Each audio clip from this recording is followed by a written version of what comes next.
Welcome back, everyone, to the final day of Group C, coming at you live from Paris. I am Eric Dolanquist here with Christopher Monte Cristo Michaels and Joshua Jat Leisman. And of course, we're getting set for our next game, which is going to be H2k versus SK Telecom.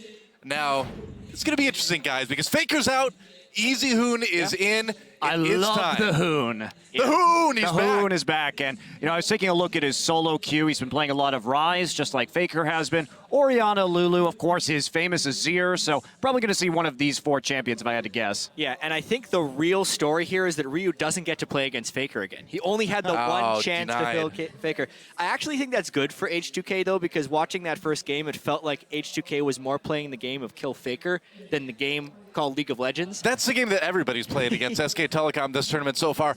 And the one thing we've learned for sure is that it does not work. It's going to be interesting to see with Easy Hoon in how the priorities are going to shift around the map. But I just feel a little bit bad for Ryu, you know, denied that chance. The thing that could be positive for you is that H2k looked a lot cleaner in their win earlier today, and they still have a fighting chance in this group. Obviously, it's not expected that they win this game against SKT. They're more looking forward to the EDG game, which is immediately after. Yeah, absolutely, man. I mean, suddenly things are really, really big with Bangkok Titans actually nearly taking down EDG. It looked a little bit scary, so you got to wonder if H2k can maybe pull it off. It has to be said, EDG is playing pretty poorly today. They really snagged that last game out of the fire. I mean, thankfully for them, they had the Braum Yasuo wall combo to deny a lot of the Jinx damage, but I'm not sure they could have come out on top if they didn't have those two champions. And EDG, or H2k rather, they're going to be pretty happy looking at that game moving forward for the rest of the day. Yeah, it was just about as close as it possibly could have gotten. It was like this much of a team fight away. There were like certain moments where I feel like if 007 had jumped on the right person at the right time, they could have maybe turned the fight around. Absolutely. And it's also worth noting here that H2k played SKT closer than any other team has in this group. They were 20-plus minutes in, and H2k was still even in goal. That's true. Well, guys, it's time to check out the starting lineups. You know them well by now, but let's check out H2k in the top lane. We've got Odo Omne, of course, down in the jungle. It is Lulex, the hometown hero. In mid, Ryu all the way from Korea, and then ADC we have Ajarnan, and finally down at support it's Cassing rather, and at the coach position, whatever, it's Prawley. God bless. On the red side we have Nailed SK it. Telecom. Here we got Marin in the top lane, Bengi in the jungle, Easy Hoon will be the mid laner subbing in first game at Worlds for him. Wolf is going to be the support for Bang, who is the AD carry. That's right. And that is the SK Telecom lineup. We got it, man. We are so good at this. So good at this. High five. Yeah. Yeah. All right. Hope you guys heard that through the microphone.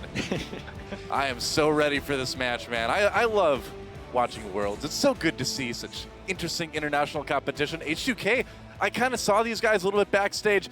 They looked in much better moods. They were kind of, I got the vibe that they were thinking, you know, maybe we can actually get this done.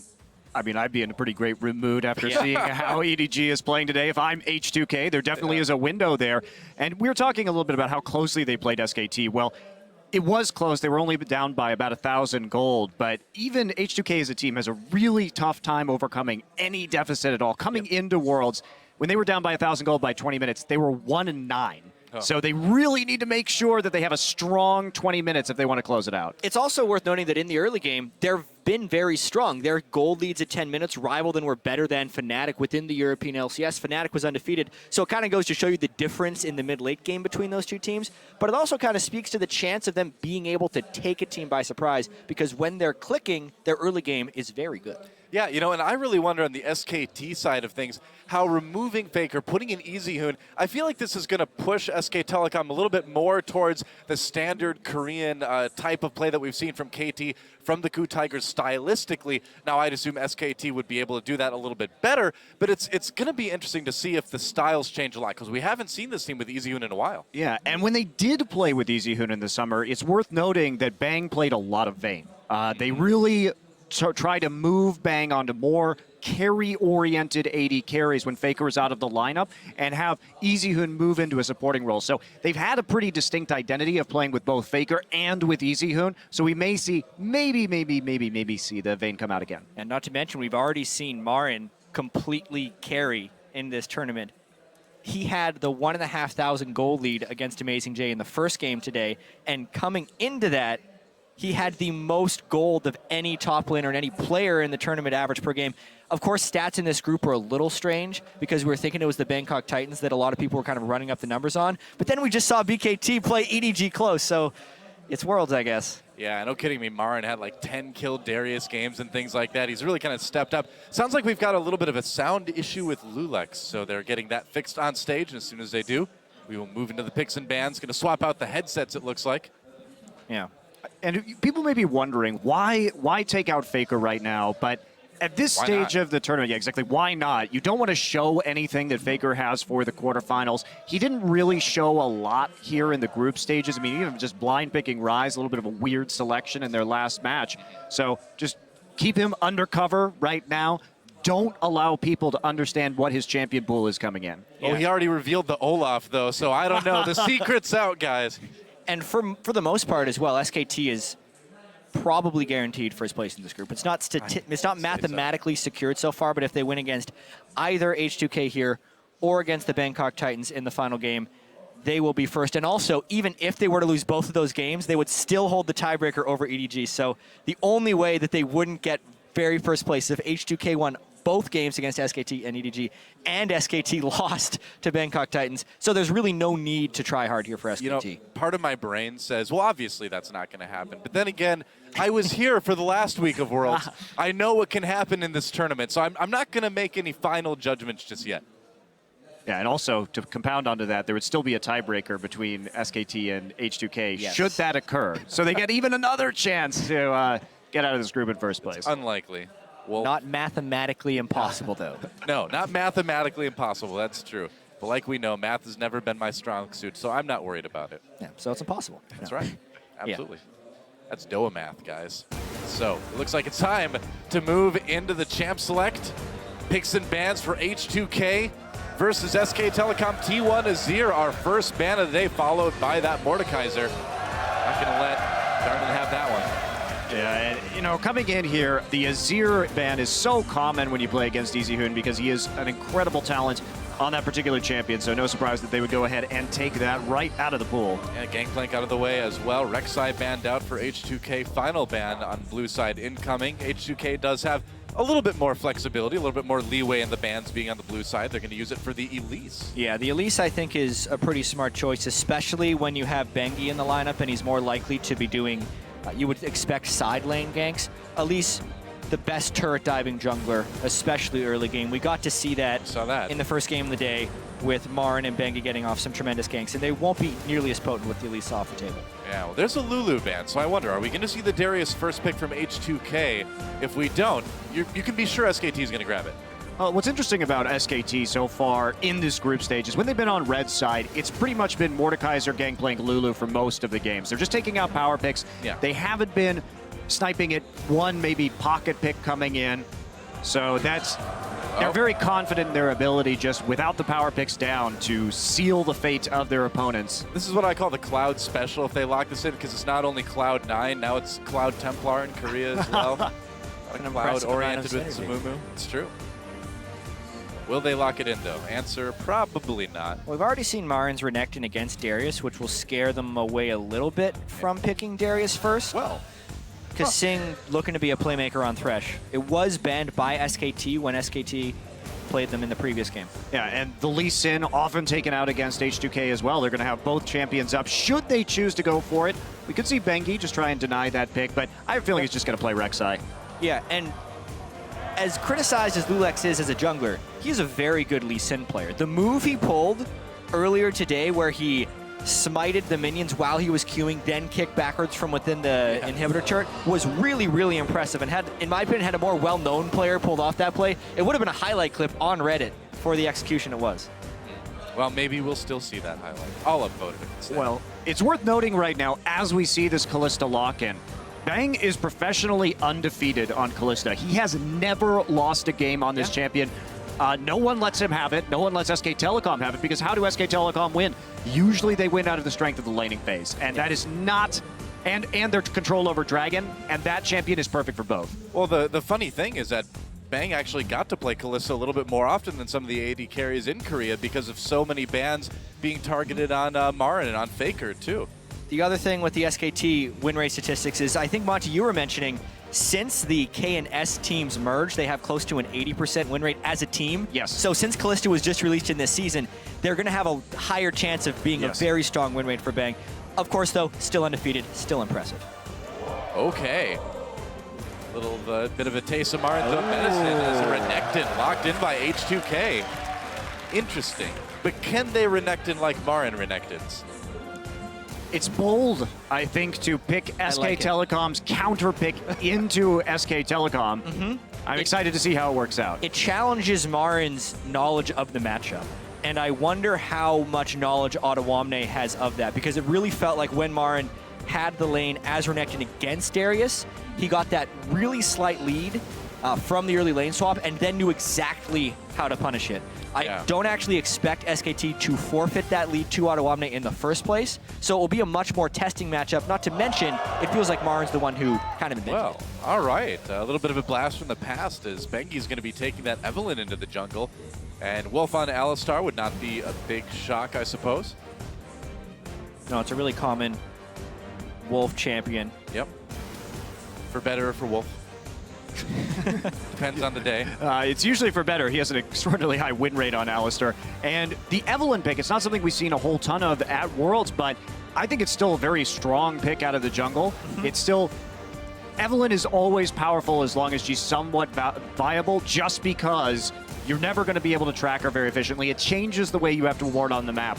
So it adds an extra wrinkle of complexity to the way the enemy team has to play. Yeah. Well, that Jinx pick wouldn't be bad for H2k to grab at this point, I would think. Jinx Thresh, a classic bot lane at this point. Yeah. But what is Ryu going to play? What does he dare bring against whatever EasyHoon's going to play? He doesn't get to have the counter pick opportunity here. EasyHoon, not Faker levels of counter picking where it feels like Faker has a counter pick to literally every champion in the game in mid lane. Yeah. But Ryu's going to have to be somewhat conservative here. Twisted Fate is actually a good pick. I feel like it used to be more of a risky matchup, but people have started rushing cooldown boots and home guards on him, so it almost gives him the capability to split almost any lane and keep the pressure at least somewhat adequate. So I like that choice. Yeah, TF. Also, just great synergy. If we take a look at the side lanes here, there's going to be a ton of follow-up crowd control from Jinx and Thresh and Renekton. So he's got a lot of opportunities to really just chain the gold card into other forms of CC and pick up those kills. So what we could see EasyHoon again play that Rise. We just saw Faker play that matchup, no doubt. They have shared their thoughts on that, even though it was a blind pick Rise. Obviously, Faker doing quite well in that lane. What about a Victor here? Yeah, depends how much EasyHoon has it. When we see him practicing, it doesn't seem like his favorite champion for the mid lane. That would be Lulu, but of course that has been taken away. Right. Azir's also been gone. What do you think, he Monty? had a lot of really good Cassiopeia games a while ago, but it's been a bit of time since Cassiopeia was meta, quote-unquote. And will it be the yes. Oh boy. Oh, yes, it will. Karthus locked in for EasyHoon. Now, this is a champion that we've seen him have very, very strong results on in the past, to say the least. Wow, I love it. I think it's so interesting to pick this champion right now. Don't follow the Twisted Fate. Just stand in the mid lane, keep on farming, and just use your ult to follow up on that damage. Yep. So H2k, that is a very interesting problem to deal with. SKT has now brought in 2 unique picks to the mid lane for Worlds. They're the only people to play Rise. Faker's won with it twice, and EasyHoon's the only Karthus thus far. Olaf, checkmate. three unique mid lane champions. I was thinking like overall champions. Oh, yeah. That's I'm pretty 3 sure- in 5 games. I'm pretty SKT sure has played. checkmate is exactly what Faker thought when he locked that Olaf in. He was like, boom, hard countered. Yeah. Well, You know you're in trouble when someone has a counter pick ready for your mid lane Aurelia. that's true. Well, you know you're in trouble when you're like picking Aurelia blind into the mid lane. I think that's your first sign of trouble right there. Well, guys, the Hoon has been unleashed. He's going to bring Karthus as the coaches shake hands. The game will get loading, and we are about to move right into it. I'm excited. I'm glad EasyHoon's getting a chance to play. Yeah. I'm also happy he's on a new champion here for Worlds, so it Yeah. just extends the giant mid lane champion pool. Yeah, Absolutely. It's an old EasyHoon staple, though. If we think about EasyHoon historically, loves these more zone control mages, and I'm excited to see him on it again. That's right. So be sure to tweet your predictions to @LOLEsports with the hashtag H2KWin or hashtag SKTWin, depending on who you think is going to take it. It's time to move out onto the Rift. And here we go. Our fourth game of the day here in our second day of the second week of group stages here at Worlds 2015. One thing I want to touch on with H2K is I thought their drafts throughout this group stage have all been very good. This is a great pick composition. They're trying to dissect SK Telecom's lane power. We talked about that. How do they get these leads? Just get the lanes ahead. And Odo Omne comes up with the counter pick that we saw Marin debut, and he has a Twisted Fate to come up there, chain that CC. So I think this is a very intelligent strategy by H2K against SKT. And we even heard Prawley talking earlier as the coach and the person who pushed together these drafts for H2K, that they like to play like SKT. They just know that they're not as clean as them at the execution. So it makes sense that they're picking kind of directly targeted at the way SKT plays. And it means the first 15 minutes of this game are just going to be even more important than they normally are in a League of Legends game. And when we talk about, of course, the Twisted Fate, that's also an Easy Hoon champion. So when you can't deny it, it could have very easily come in for SK Telecom too as the last pick. So grabbing it early, Ryu feeling confident in this part of the draft. But definitely. Bengi getting some deep wards down. It's mostly been a fan for a little while, although H2K grouping up down towards bottom path. Meanwhile, some action in the mid lane. Ryu getting caught, gets exhausted, can have to flash right into Bengi for the damage. Bang loading some on as well. Ryu doesn't get away. First blood goes to Bang. And I can't think of any other word for that than disaster. Correct. That is, he had boots as well because he was hoping to have a little bit more mobility in that laning phase to dodge Karthus defiles. But he was really just trying to deny, I think, Karthus taking some small raptors over the wall for a slight experience advantage. He ends up giving him assist and burning both of his summoner spells. That is awful. Right there, just a disaster for Ryu. And that's not what you need on Twisted Fate. To survive the early laning phase, you need to hold that teleport usually to get a second Doran's Ring or a Doran's Ring, or start building up into some items. So now he's just going to fall behind and get pushed in, and this is really going to set the tempo on the mid lane in a very big way. I think so. Wolf and Bang now with a bit of a lead early on. They haven't gone back and spent that money yet, obviously, but it's something that H2K is going to definitely be worried about. Also, having no flash on Twisted Fate, Karthus can absolutely choose to fall back to his turret, and we still have a flash on Bengi here. There's a lot of kill pressure in the mid lane steal, even though Easy Hoon burned both of his summoners. And I'm actually interested to see the way Easy Hoon plays this lane as well, because if Karthus actually gets the wave frozen near his turret, he has tremendous gank assistance because all he'd have to do is place the wall on Ryu, which has really long range to get the slow 4 and Eve coming in who still has flash, and they could actually get some pretty easy gank kills on that side. Be interesting to see how that lane plays out. Yeah.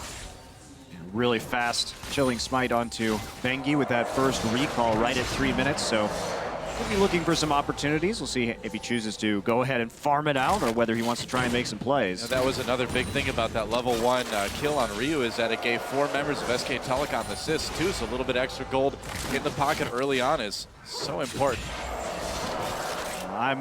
One thing that we've seen about SKT is, especially the games against EDG, they take one mistake like that and they just turn it into a win. They are absolutely unforgiving. They seem to be prepared for every possible scenario, playing their team compositions very well around these disadvantages. See if they can do the same thing here.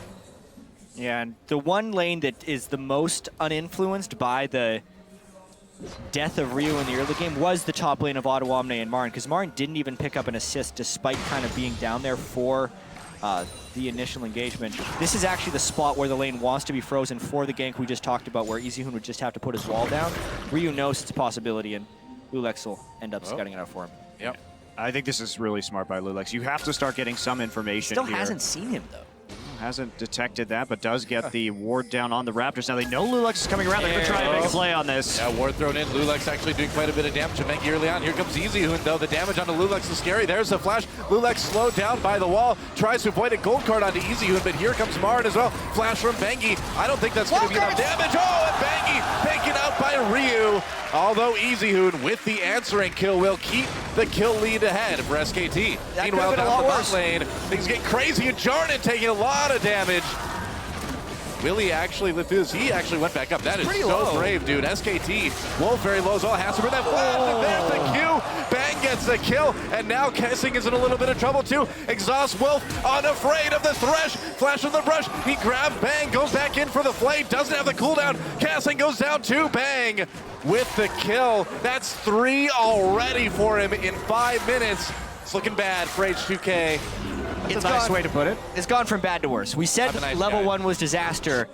What is much worse than disaster? Catastrophe, maybe? Apocalypse. In this side? The thing is for H2K, this game is a bit of a gimme. They weren't expected to win, and it actually doesn't matter for them as far as advancing out of the group, because regardless of the results here, they still need to beat EDG to move out of this group. So we saw the mid lane play. The way this bottom lane play begun was actually kind of encouraging for H2K because they got Wolf low, but Yarnan just wasn't expecting this Q to land. He had heal when that landed from Bang, so Bang surprised him with damage, and once that happened, when your AD carry dies with heal still up, you're asking yourselves to get double killed. Absolutely, man. I mean, you can't keep going up against a Kalista like that with that low health.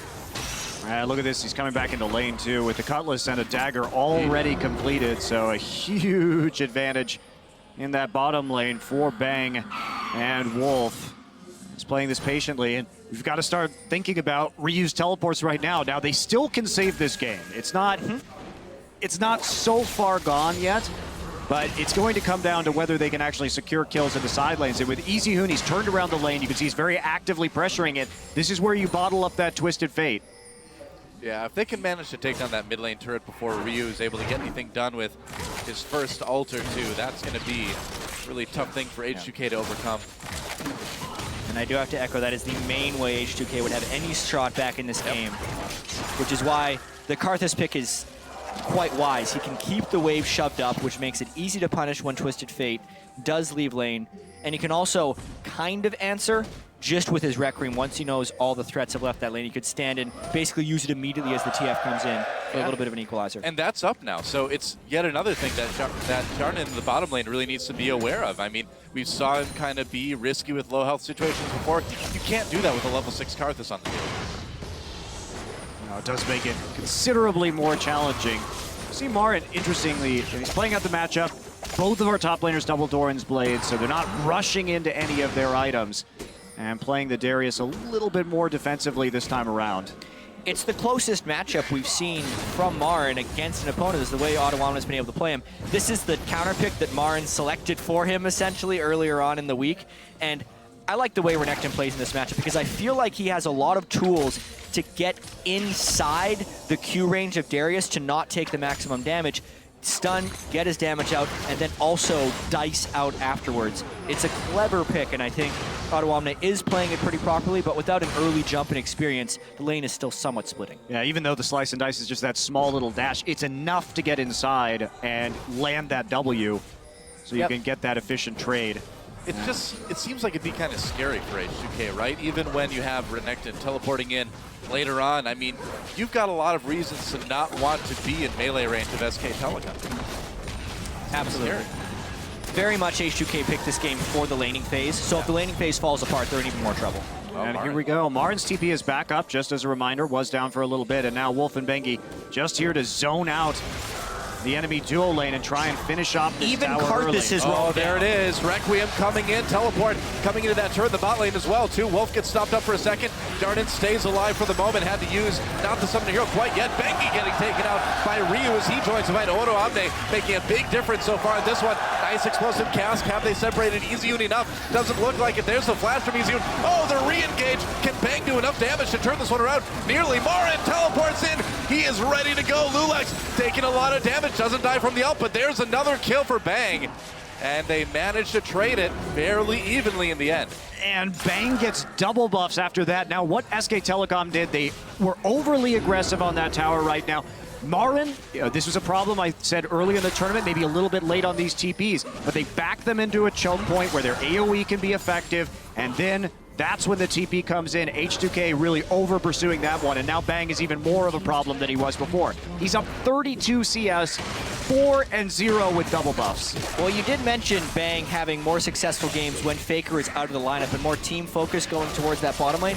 And I do actually have to say that the bottom lane gank there by SKT was not very clean. I kind of disagree with the cart that's roaming down so early because the Twisted Fate is naturally going to match that. You can use your Requiem from lane and then punish once the teleport comes in from the Twisted Fate. Even then, H2k does come in with Ottawamne. Darius was biding his time because SKT probably didn't think they needed him. And at the end of the day, it was a 1-for-1 trade. It's just the leads SKT had beforehand were huge. Well, chilling smart on Ottawamne there. Bengi has to flash away as Ryu comes in, gets knocked up. The disengage just for SKT. Lulex pulled into turret range. No. Wolf is going to push Lulex farther into turret range. 4 damage onto him. Will he survive? Wolf just needs one more hit, basically. Marin flashes in, missed the Q, but got the auto, and there's going to be a pause. Another kill for SKT. Yeah, I wonder if people are pausing for the Darius interaction there. It is possible to channel your Q. It's a 0.75 second cast time and then flash and have the damage execute. Yeah. I've seen a lot of players missing that play. I wonder if this is a pause just as a suspected bug to check that out. But You know, to me, either it way, they looked get like the he kill. got a little bit too close. Like he had him on the inside range of Yeah. the Q, maybe? It looked to me like it didn't do any damage, so Yeah, well, the inside ring of the Q, doesn't do a whole lot. yeah. Yeah. Enemies hit by the handle do take 50% damage and do not get a bleed stack. But I've seen that a couple times looking like it doesn't do any damage as well. Oh, we'll see what happens here. We'll hear what the pause was actually for. I'm purely speculating here. I mean, in the end, they got the kill. 6-2 right now for SK Telecom, so things still going fairly as well as you can see from the scoreboard down at the bottom. Yeah, I just received word that it has nothing to do with the Darius. It's actually Ottawamne pausing because he thinks he encountered a bug. He says he stunned Evelyn, but it didn't apply, so they're checking to see if that's the case. Okay. It's totally valid for a player to pause whenever they suspect a bug. Yeah, absolutely, and they should as well, too. I mean, if you have a bug and you don't pause and you get punished for it, kind of ends up being on you in the end, doesn't it? Absolutely. I see we're back to the wave, the pause wave here in Paris. The French crowd loves the wave. Yeah, this can go on for a while. They did this for 5 minutes in the middle of a game. Earlier. I've said this before, and it's still true in week 2. The enthusiasm of this French crowd is like some of the biggest I think I've ever seen in LoL. Yeah, a lot of it is obviously the crowd and the culture, but the casters that are able to encourage us, the team that Chips and Wah have put together here for casting, really adds so much energy to this entire venue as well as their own broadcast. I got to hang out with those guys a little bit last week, and they have a great studio here in Paris and a pretty big following, and for a good reason too. Fantastic casters. Has the wave stopped already? No, there it goes. Okay, well, Please, Jad. They're not going to stop. come on. Is the moon gone? As long as the moon is around, there will be waves, right? That's science. Coming back. Anytime you want to join in? It's coming our way. That's on the other side, though. Oh, all right. Yeah, that was There we go. that was weak. Yes, Noah. you'll just have to take our word for it. We did it very enthusiastically. We're North Americans, so we can't be expected to be quite as enthusiastic. And I'm from a German community in Wisconsin, so the enthusiasm. You're stoic. for me- That's right. Yeah, you know me. Stoic Noah. That's what they call me. We'll change your name to Stoa next season. Stoic. Stoic? This game in particular, it's especially with this gank going pear-shaped in the top lane for H2k, is getting a little bit worse. Yeah. I never got that. Going pear-shaped. Why are pears are good? They're healthy for you. They taste It's not. decently? It's usually not considered an attractive look on a woman, though. Oh, I see. Maybe I'm using that analogy all wrong. Like sometimes I use analogies and then I realize long after using them. I don't know. Like Maybe you were using We're in them. France, for instance. Okay. I did take French in high school, but when I was a child, between the ages of like 5 and 12, when people would say "c'est la vie," I would be like, I guess la vie is just what you say when things aren't going the right way. Like, la vie. And then I realized it was actually a proper French phrase. Spilled my Mountain Dew. Oh, Levine. Oh. Yeah, la vie. Levine. Oh, well. Yeah. I don't know. It's important to research these things. I think so, too. I might remove pear shape from my casting. Maybe. Unleash the SJWs. I can't read that. You know, usually I can't read the signs because they're in Korean. This is like a whole other level. Hey, somebody's excited about being Canadian. Are you excited about being Canadian? I'm always excited about being Canadian. I was born in the USA, but I have dual citizenship, and I'm very happy to have both. Have you been to a hockey game? Yeah. Me too. I used to film WHL hockey games in my hometown. Really? And then I also went to an Oilers game when I went to school in Edmonton. So. I used to be involved in the broadcast for the NCAA hockey in my city, too. Awesome. What do you know? We're hockey broadcasting buddies. We're bonding for this pause time. We are. You're getting to hear us bond in real time. That's amazing. Well, the pause is still ongoing. They're saying Hoon right now. For Hoon! The Hoon. I don't know what's going on. Well, we're in a pause, and the French casters are being very entertaining. Yep. Got a step of our game. Talking about hockey. So. We're not going out to the audience, so this is a nice, chill. See, this is strange. Conversation. Well, see, this is what it's like for Monty and I most of the time, Chad, is that the audience that we're speaking to isn't in the same studio as us usually. So we don't really get any feedback. I think it's a much more relaxing tone because you don't really need to worry that there's all these people just sitting in the audience waiting to react to what you're doing, just kind of bored. But people just get to listen in. They still get to see the venue being excited. You just pretend that the crowd is laughing at all your jokes instead. Makes it a lot easier. Look at how excited they got over that last thing you said, Monty. They're like, you're right. We love your jokes, Monte Cristo. They're the best. No, they're not. Even I can admit that. You're right. Well, guys, while we look into the issue on stage, we're going to send it right over to the analyst desk for their take on this game so far.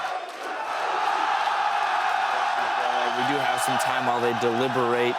Based on the information that they have, our QC is going to be looking at the logs, figuring out what needs to be done in reference to the proposed stun or the supposed stun that did not happen. With this time, though, that we have, I think we should talk about the game as it is currently playing out. SKT with a pretty significant advantage, most of that advantage resting on Bang so far in the game. For sure. Like the double kill in the bottom, the mistake from Yarnan was massive, not flashing, not healing. It was rough, that double kill. Yeah, it certainly was, and it shows, like, there's a kind of disparity, and we've seen it in the past, but it's not until you're against a great bottom lane. The difference between Hyunin and Kasing. Kasing is so much of a presence in that lane, and when you focus him, he gets a lot of outplays, but they went on Hyunin then, and he backed away very early, mistimed the flash, mistimed the heal, and Kasing still nearly outplayed it by himself, but just wasn't able to get it done. You're a veteran of the bottom lane, Tabe. In those scenarios, you know, I think typically people, you know, say that the support dictates the lane. Your opinion of Kasing and the way that he's played so far this tournament? I think, how do I pronounce his AD? Hyunin? I think Hyunin has a huge mistake of not using double summoners when they're engaging with their enemies. But I think even they use the summoners, they still, they can't beat Kalista because Jinx and Kalista is always lose. Jinx is only good at late game, and Kalista is super good at early stage. But I think why SKT is leading so much now is because of the huge play of Wolf. He has multi-target pulverize, and he saves the team. Wolf's been coming up big. There's no doubt about that. Like, the other thing we're talking about it is why do you blind pick Thresh? Like, Kasing is a great Thresh, but Wolf's Alistar, man, is like second to none. He showed it at MSI. He's showing it again this game. He is just able to set up so much, and his knowledge of how much damage he can take with and without ultimate just creates all of these baits. You saw it in the big turret dive down bottom lane. He had his flash still, like just absolutely no hesitation on baiting the whole team into that brush. It's like what I want to see is more Janna. I want to see Janna blind picks because it's so good against this Braum that everyone's picking, good against the Alistar as well. And if people start picking Janna, we might see a Soraka, we might see a Nami, and that's interesting to me. New supports coming in. I would love to see the kind of the rock, paper, scissors of support and the bot lane come into play. Something else I want to look at is that top lane, though, because the last time we saw the Darius and Renekton matchup, Marin was on the other side of it, and he was absolutely throwing the hammer down as Renekton.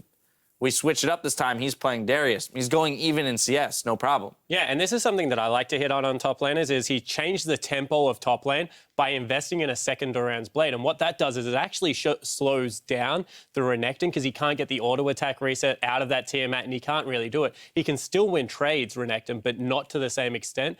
and Darius gets that little bit tankier, which means he can live through the lane, he can lifesteal up and, I guess, at least trade relatively effectively. And I think that's really smart from Myron, showing that he knows exactly how to use items to his advantage as well as a wave manipulation. But I have something to say because we know that Renekton is really counterpicking Darius. But on the other side, we can see that they have SKT picking Karthus and picking Eve. Eve is really effective for early threats, even though maybe he is just ganking mid. But before Eve is appearing on the map, maybe Renekton is really have a hard time because he didn't know where is Eve. And when Karthus is level 6, he can't have a match too. Yeah, he can't ever push up the lane because of that inherent pressure that Eve does provide. Right. Lots of early game and global pressure supplied by the Evelynn and the Karthus. So let's move on to that Karthus pick, right? Karthus in the mid lane. SKT's been pulling out a lot of unique picks that no other team has played yet. And we had the Rise, as Jat mentioned in the pregame, as well as the Karthus now.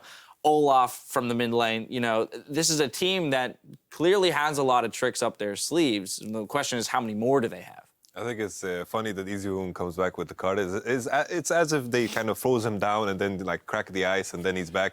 Comes back with the card as the Azerbaijan came in, which he's known for, I guess. But I think the card was interesting just because of the point that Tabe highlighted. But it's also important that it was something that I want to touch on, like with the matchup Renekton-Darius. I haven't seen a lot of it since the changes, but I think our opinion of it might be a bit skewed because in this particular game, EDG versus SKT, we need to keep in mind that Amazing J got really screwed over by the lane swap. He got into a lane that was pushing out and he lost a lot of CS because of that. That is a very good point. I just want to quickly remind the viewers at home, the reason we are at the analyst desk right now is because there's a pause on stage due to a supposed bug. Odoamne claiming that he was supposed to have stunned Bengi in that engagement. It didn't go off. So again, they're looking into the logs, trying to figure out whether or not any of that actually went through. And if it did not happen, deliberating as to whether or not a remake should be offered. As that happens, we have some time to continue to talk about the game. On the side of H2k, given the way that the game has played out so far, right, they're about 3K, 3.5K down. Pretty significant number at this stage in the game. What is going to be their ticket back into this game, if anything? I think that's really hard to dictate just because of how far ahead the Kalista is. I would have said that the late game scaling of Jinx once she gets 3 items should be a recipe to be able to do that, and they should be able to funnel the TF into that lane to really help lock that down. The problem is that he's got like Berserker Greaves pickouts versus a completed Blade of the Ruined King, which just means that trading becomes nearly impossible in that lane. So if they are going to get back into the game, it would be through the late gaming, I guess, team fight that Jinx can bring with all those AoE rockets, but against a Fed Bang, like that is very difficult. Tall task to say the least, especially when you have something like a Renekton where you're looking to put the pressure on early, not necessarily to rest on your laurels into the late game. You know, moving away from this game, though, since we have the time, looking at these two teams in the tournament, currently H2k, there's not a ton of pressure on this game because, as Jat also mentioned, victory here doesn't secure them moving on. The more important game is looking ahead to EDG. So I actually want to take a moment and talk about this team and the preparation that they need to be doing for a matchup against Edward Gaming. I feel like if we take the game they're currently in, it kind of shows that H2k has a very smart draft. I think the TF blind pick into the Evelynn was smart, and it shows that they can adapt. EDG have not shown any kind of signs of adaptation in a pick and ban. They kind of just don't look at the other side of the pick and ban at all and just pick their champions. And I think that is H2k's like kind of key to kind of open up the lock to EDG. I have to mention that because we have put so much emphasis on the top laner, Amazing J, today, and after the game when BKT and H2k, when H2k wins, I hear that from the interview from Shox that Odoamne said that AJ has a lot of mistakes and it is his job to exploit him. That means I think it is really important to when someone says he is very confident in winning the lane. So I think, what do you guys think about the matchup against Amazing J and Odoamne? Yeah, I actually think that that is the case, that Odoamne is going to look to do that. And I think that, once again, SKT have given them some tools. Clearlove is a very good Evelynn player. If that is what is keeping this lane matchup down right now, and they can use that to capitalize and maybe overcommit on Amazing J, there is potential there. But right now, H2k, the strength in the top lane and the disparity in the bottom lane is actually the way that EDG likes to play because of how strong Mako and Deft is. So they need to be very aware of where they are focusing resources because once again, you can't let AD carries like Deft, like Bang get these huge leads. My curiosity would be whether or not H2k adopts a similar style to Bangkok Titans, which is put something hyper aggressive, put Lulex on Lee Sin, right? We know him as a Lee Sin player. Put him on something aggressive in the early game, as well as laners that have extraordinary gank assistance. Secure yourself a couple early kills in the first 10 minutes of the game so that you can take over fights when it comes to the Dragon, which is where EDG does fall into large engagements, and they follow through on them entirely, whether or not they're on the losing or winning end of them. I've said this the whole time. Running gun style League of Legends against Chinese teams is very good because if the game is equal, regardless of team comps, the Chinese teams will fight you. They cannot give up objectives. It's like against their DNA or something. So exactly what we saw in that SKT game where they just went hard commit. They will continue to do that if you pick early game against them. And also it's kind of perfect because Kassing is also known as the trash player. And I think he's the kind of guy that can impact the map the same way Moss did in that game. And like speaking of Odoamne, coming into the tournament, I saw him as a weakness. I saw Lulex as a weakness. But I think Odoamne has played in this tournament better than he has all split long. So that is very important to highlight. Upside for them there, especially considering the meta as of right now. But other than Amazing J that I mentioned a lot today, I think EDG's bot lane is far better than H2K's bot lane. We can see that just now the bad execution of the ADC Jinx. I think there will be a really hard time for Hyanan. For Hyanan to against Deft. Yeah, I completely agree with that, especially if Deft wants to continue to play these aggressive picks like the Kalista, like Lucian. He has shown that he will play a bully in the bottom lane and not let the other AD carry scale. And it's bit him a couple of times because they have fallen a little bit behind. But if that goes right for you, you just means that you explode through the mid-game team fight much earlier. Now, let's return to this game for a brief moment. Going back through the picks and bans, we see, again, a very interesting combination of, well, if Kalista is the one that's getting out of control, is there not a way for H2k to deal with that, given the TF and the Renekton being able to get in, stun up on Kalista and keep her in place, deal enough damage to get her? I feel like, personally, the matchup, like Jinx Trash into the Kalista Alistar is just such a polarized matchup that you can't really judge, like, based off of play. While we know Yarnan misplayed in that particular engagement, there was just no way for them to win that fight. I feel like the Jinx was kind of way too confident to pick. Like, you have to keep in mind consistency. Maybe they wanted the lane swap, maybe they had some other idea in mind, but that is like a gamble. And I feel like they should have just went for a safer pick because the Kalista came in early from SKT, and maybe they should have went for the Corki, first Corki of the tournament. And the other thing you have to remember against Kalista is she has one of the easiest itemizations into third item QSS out of all AD carries because of the double attack speed and lifesteal without having to go into it. And because of the delayed item purchases of the Renekton, he had to go a second Duran's Blade. He's not going to get armor for an extended period of time.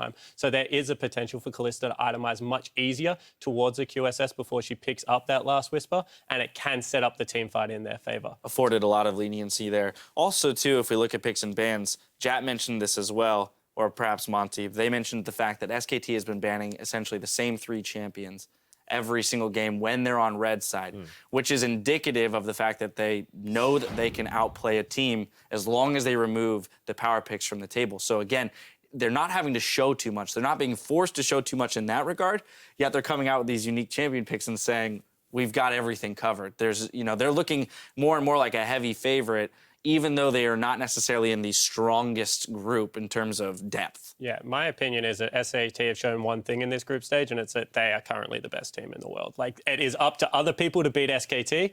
They have given absolutely nothing away at this point. It's like what I feel if I take a look at SKT, the information they've given us just makes it harder to prepare. Right. It's like, what are you going to do about the Renekton Darius? Like, we've seen teams there just hesitate to pick Darius against SKT. That is just a massive advantage. He plays Malphite. You can't pick Fiora. There are so many things right now that SKT have just said, we don't care about the meta. We will beat you.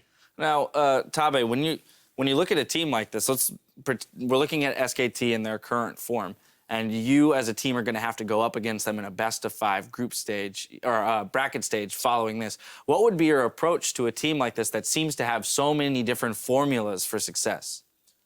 Because just like Yamato just said, it is very hard for us to prepare to against a team with so deep in the champion pool.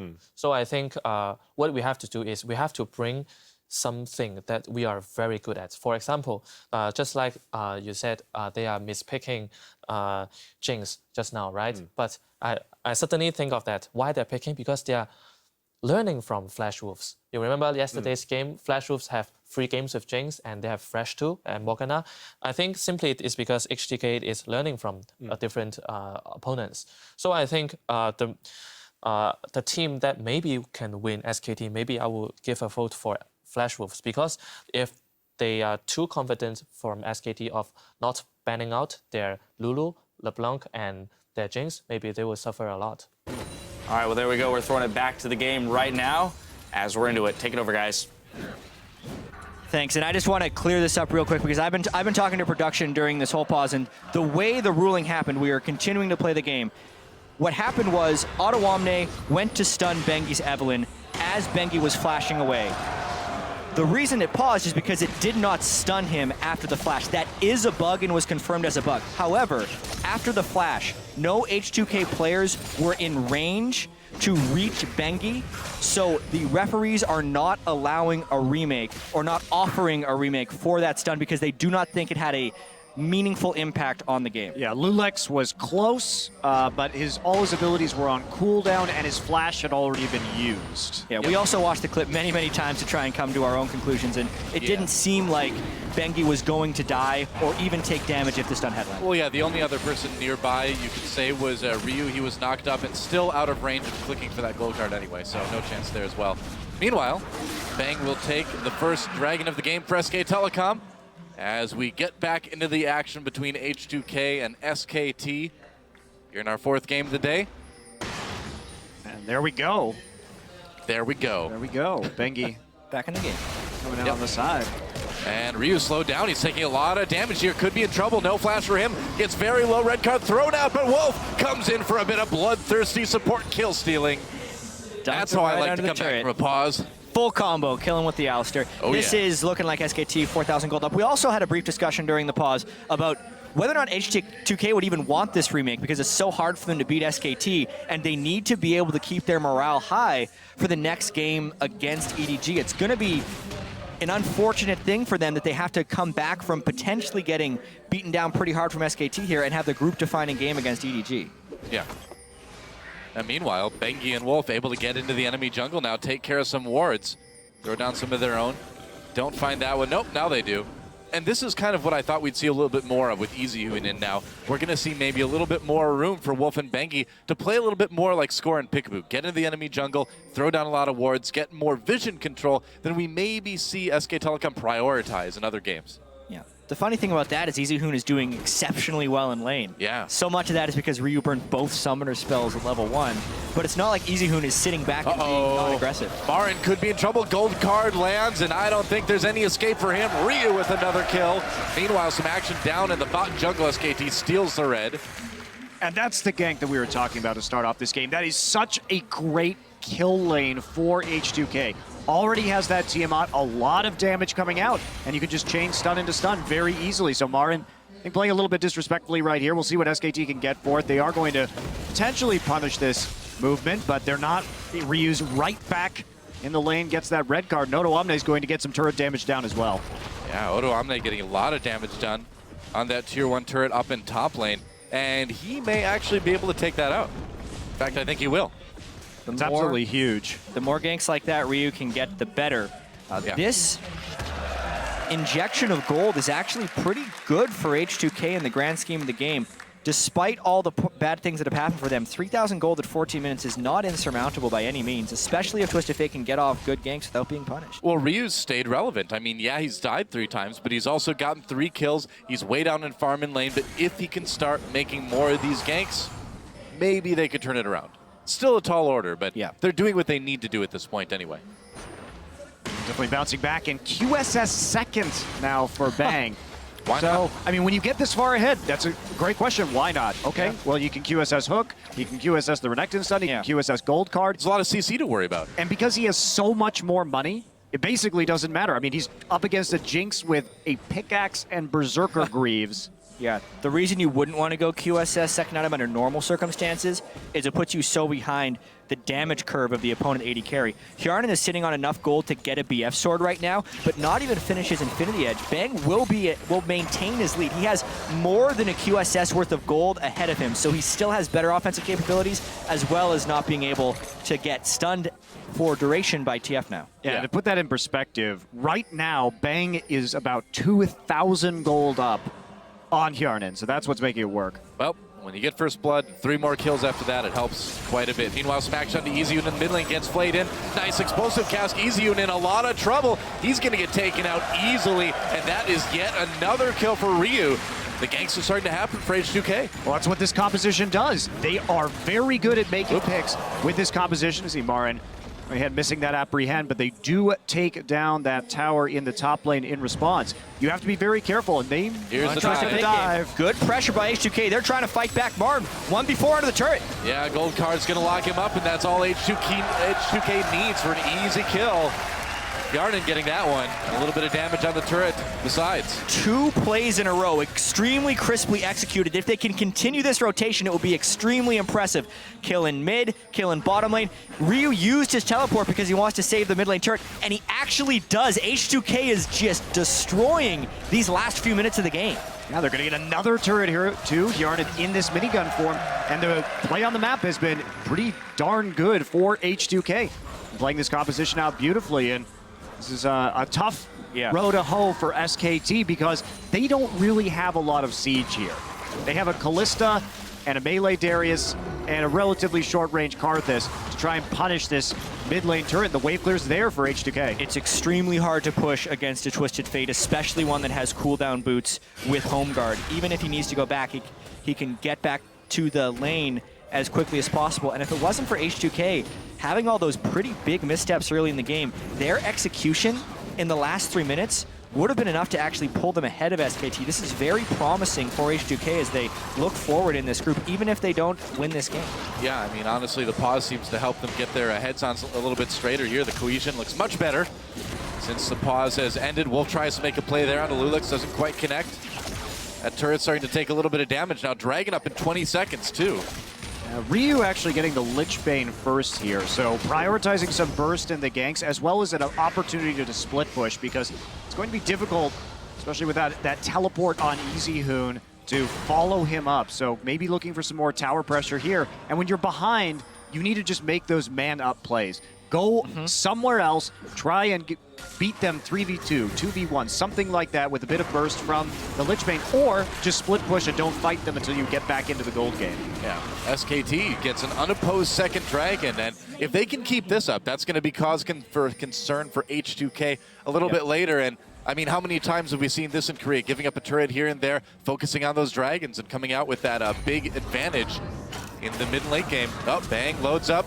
Wolf goes in, there's a knockup on Hjarnan, pushes him back, out from under turret, looks like a solid gank for SKT as Bang grabs another one. Meanwhile, Ryu with the 1v1 on EasyHoon, 1 for 1 on each side. 2 plays were happening at the same time right there. They traded flashes in the mid lane to get that kill. Bottom lane, they kind of traded flashes as well. Now it's all about the turret push. Trading an inner turret for an outer turret, though, is always an advantageous move. Yeah, we'll see how far they want to push it, though.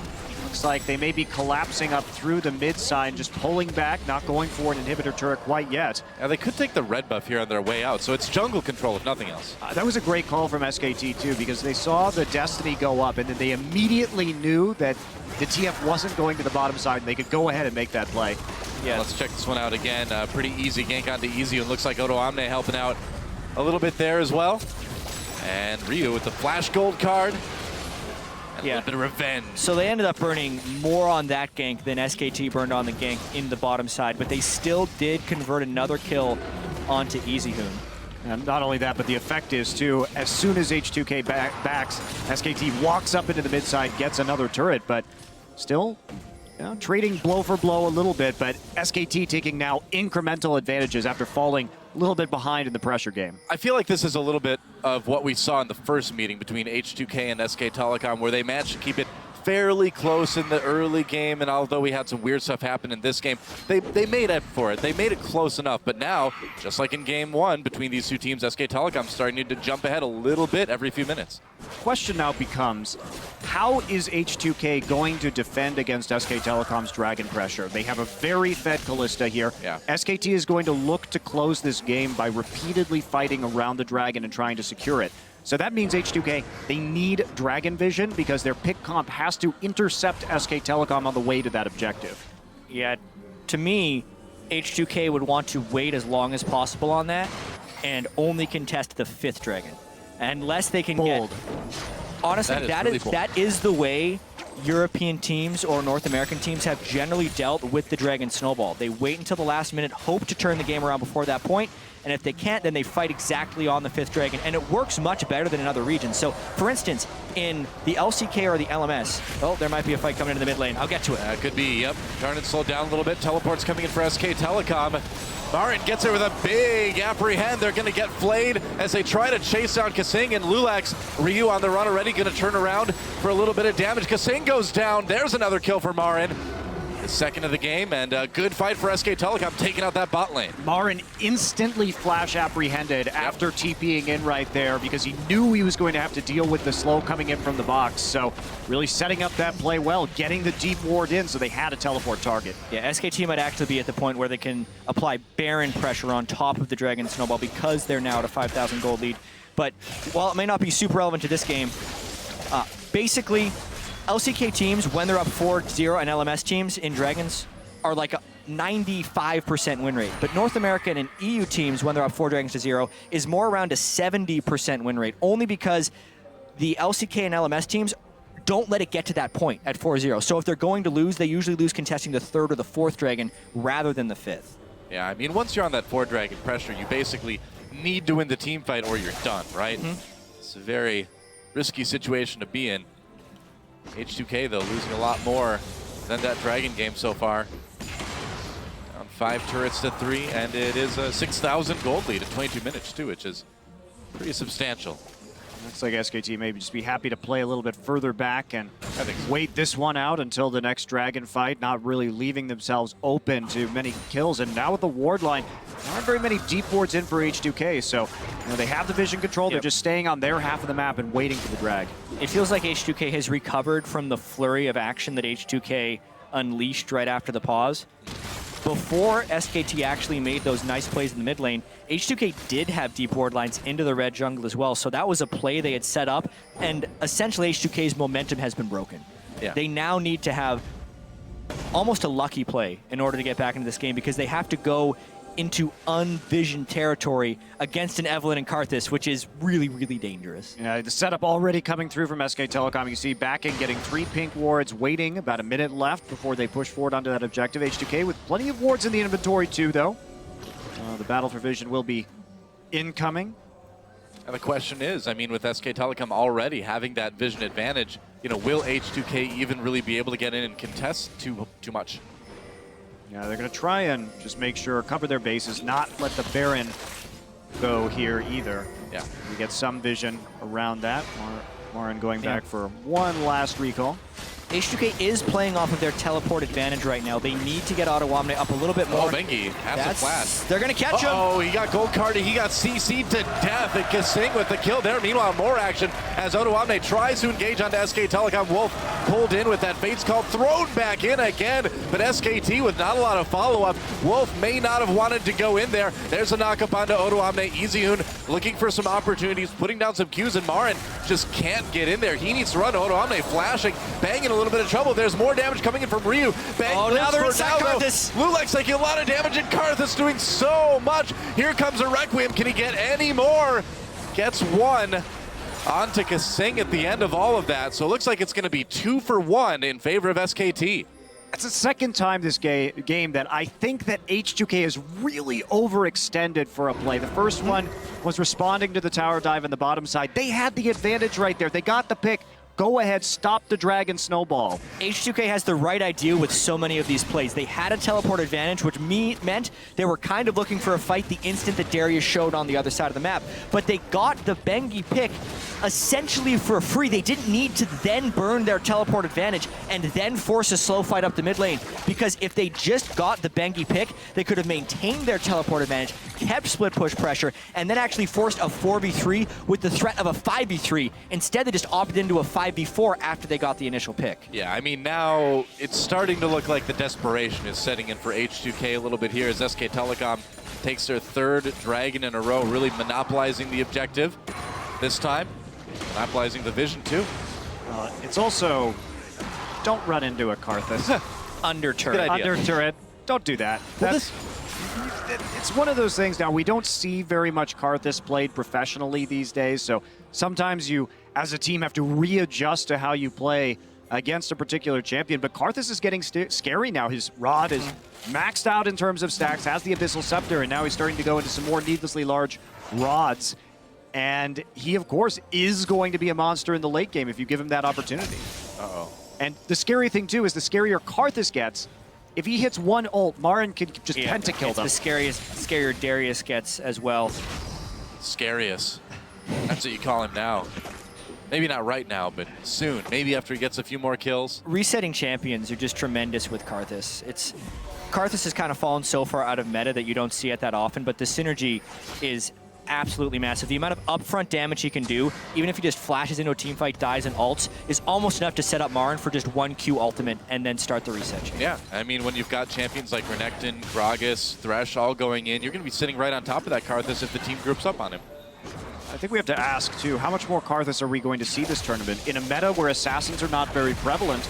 And big ult on the H2k as they try to disengage. Nice, Wolf throws himself in there right under Ryu. Ryu in trouble, shut down for Karthus, and they're continuing to push ahead. Marin comes in with a nice two-man apprehend, a big Q onto Kasing and Yarnan in a lot of trouble after support goes down. SK Telecom tears apart H2k, and they're about to tear apart that Baron, too. It's another time Marin comes in with a really strong flash apprehend and another play that is generated in the mid lane for SKT. H2k, all their plays have been about side lane control, but SKT is then attacking where H2k is weak. Ryu cannot teleport to stop a fight if he started on the fight, and now Lulex, he's trying to be a miracle maker, but there's no way.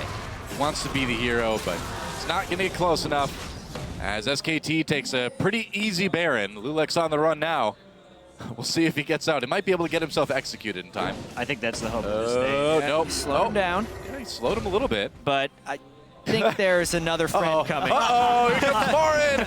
Pulls him in. And a little bit of flare before he goes down. That's something at least, right? So my point about Karthus, low assassin meta, teleport's very common, and you can follow, quote-unquote, people's teleports with that ultimate, and we're going to take a look at this fight again. Exactly. Ryu was up pretty far to try and keep the wave pushed, and it's also due to the lack of deep vision. H2k didn't have any idea there was the whole team running down the mid lane. They had no idea where anyone on SKT was, so really a positional error by Ryu there, and the rest is SKT just capitalizing and coming in with the big flank. No team at Worlds has been able to capitalize on opponent missteps as well as SKT. And now they've got the Baron, so that solves some of their issues when it comes to setting up some of these sieges. So their composition is not very well known for. Ryu there has to take the exit via the gate. A little bit worried after getting pushed out of the mid lane. And he should be. Here comes Marin, blocked off by those Flame Chompers. You know, he didn't even need to use his teleport to get that flank last fight, so he still has that available. It's pretty scary as SKT moves into the mid lane, trying to take out that inhibitor turret. Yeah. Baron buff and an Alistar, so not only do they get a long time to take down the turrets, if they do want to dive, if they can get the aggro onto Alistar, the reduced damage will be able to reduce the turret damage, which normal tanks can't do since the turret has 85% armor penetration. Straight damage reduction can get around that. Well, for now, SKT held off. The wave clear is pretty good for H2k. Ryu can handle a lot of that, even if it is Baron buff. But it seems like it's only a matter of time. And a minute 30 till Dragon comes back into. Oh, there's a Requiem. push him SK off. Telecom going in. They want the turret. They're going to burn the Karthus ult to get it. And they will get it. Wolf comes in, takes a lot of damage. He's going to pop his ult just in time as SK Telecom chasing down H2k. Bang! The damage from Bang is insane right now.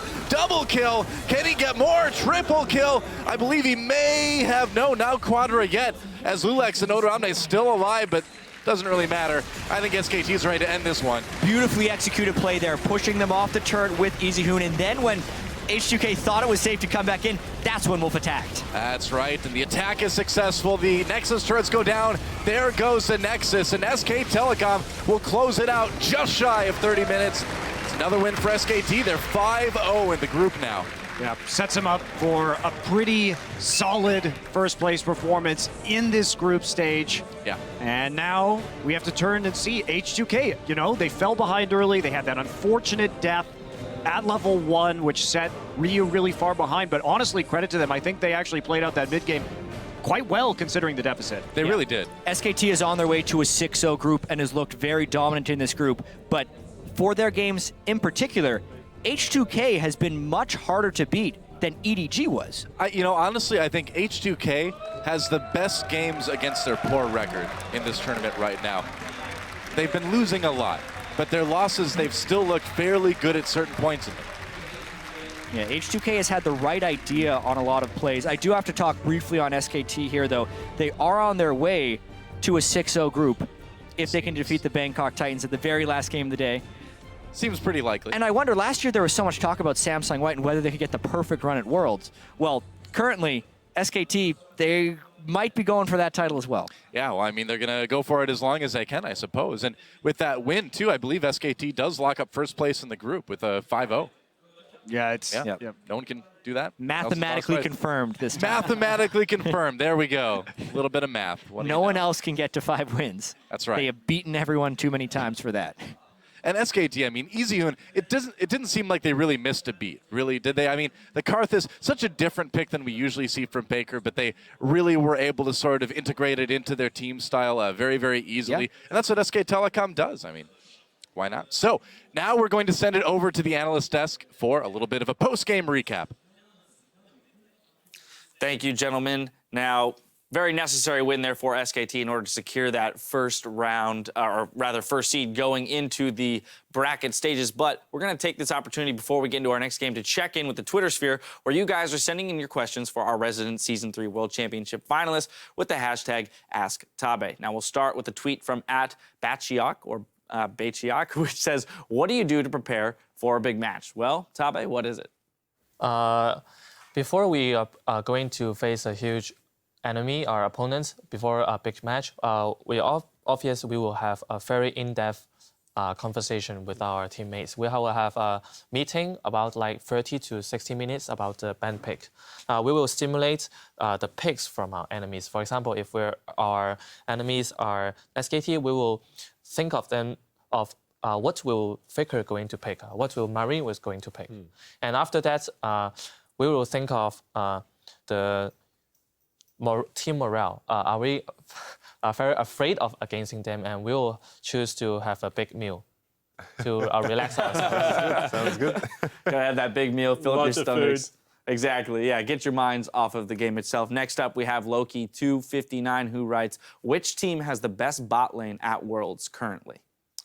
I think the first seed of China, LGD, has the best bot lane in the world. So, although they didn't perform very good in the Worlds, they lost 3 games already. But I think Imp and PYL are the best of the best.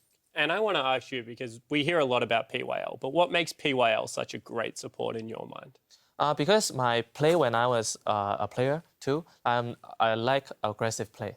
And I think the best 2 supports in China is Miko and PYL. But I think PYL is playing much more aggressive than Miko. And comparing the 2 bot lanes, Deft plus Miko and Imp plus PYL, I think they are more convincing. Yeah, I have to agree with LGD bot lane, because it's very hard to look beautiful when you're dancing in the mud. And I want to add something about being aggressive in bot lane. If you play very aggressively in bot lane, your opponent will think, oh, B, because there's jungler behind you. It's just nonsense. There's no jungler behind you. It's just simply we are aggressive. It's very good play. Imp and PYL have been shining lights for a team that is struggling quite seriously in this tournament so far. Next up, Aturgis wants to know, what is more important in advancing at Worlds, innovation or one solid strategy? What are your thoughts there? I think of a long time to answer this question because I think innovation is the most important thing. And the second thing is the understanding of your teammates. Why? Why I invented Ani support is because in our team, we have Uzi for huge damage output, and we have White as a very good AP in China. But we have a huge problem. Who is going to initiate?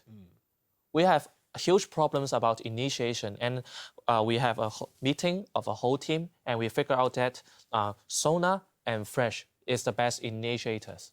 But then I ask my questions.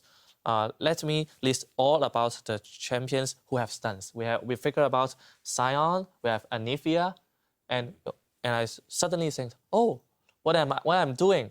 Annie has the best AoE stun in the world because before the patches now, there are a lot of nerfs on Annie, you know? Yep. And at that time, Annie have 1.75 seconds stun, even in level 1. And about this question, why innovation is important, I explained about thinking of what is the best hero during this patch. And the second thing is you have to understand your teammates. I know that Uzi always blame about no initiations.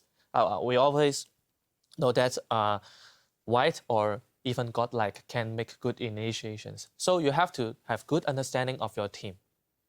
Can you go too far? Like PYL pick Brand, for example. Do you think that is an example of bad innovation in a meta where Brand didn't really do that good? Because I have emphasized that Mordekaiser is very afraid of stun and silence, maybe I think he picks Brand is because of the synergy between Brand and Kalista. Kalista can ulti Brand into the face tanking Mordekaiser and EQ immediately. But it's after you're level 6. When you're level 6, Mordekaiser is already level 8. Yeah. I think it is not his problem of picking Brand, but it is the problem of the coach. Why you are having Mordekaiser in other people's team. So innovation around a team based on the information you have about your teammates. Finally, from Reckoner Celeste, Tabe, who do you think is the top support champion right now at Worlds? I think this question is the same as the first question. The first thing you have to know is you have to have a very good understanding of the current patch. And the second thing is you have to always be innovative.